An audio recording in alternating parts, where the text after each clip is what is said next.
So China's got a strategy of sort of nibbling away at things surreptitiously. It appears that Russia's built a base in the Arctic and has got, future plans. Maybe we're not sure quite what. Do you think the West is alert enough of what countries like China and Russia are actually doing in terms of their long-term aims, and therefore to be able to respond to them early? I think on balance, the answer to that is not enough.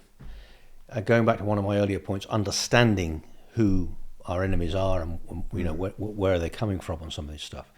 The opening up of the Northern Passage and so forth is going to happen. So clearly there is conversation about that. But if Russia is prepared to start putting military bases and trying to control that passage through military power, we're going to have to do something about it. And China, in the same way, in the South China Sea and the Taiwan area, trying to cut off others, build these, turn these islands into military bases and so on.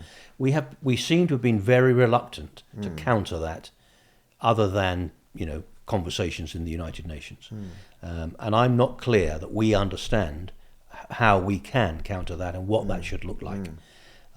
We clearly don't want to have a military confrontation, initiate a military confrontation. But that may be coming to us whether we want it or not. So that takes us back to some of the previous conversation. I don't think there's any doubt in my mind. China is going to grow. Its influence is growing. It wants to bring Taiwan under the fold. It's made that clear. And again, we need to understand, whether we like it much or not, China does feel strongly about the old imperial days and how they were treated, and they want to get back all the stuff that they think they were, they lost. And that's going to happen. And I don't think we're going to stop that. It's a matter of, how far we're prepared to push it.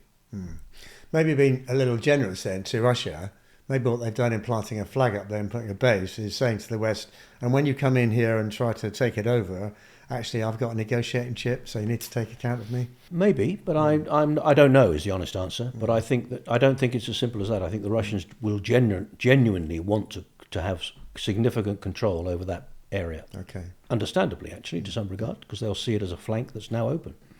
Is China a problem for the West or for America? Well, it depends how you define the West. I don't think it's a problem for Europe, in inverted commas. I mean, economically, there's all sorts of issues we could talk about. But if we're talking about a military thing here, then if you include Australia and you include countries like Thailand, the Philippines, and so on in the context of China's influence and its determination to become the dominant player in that part of the Pacific, then clearly it is a problem.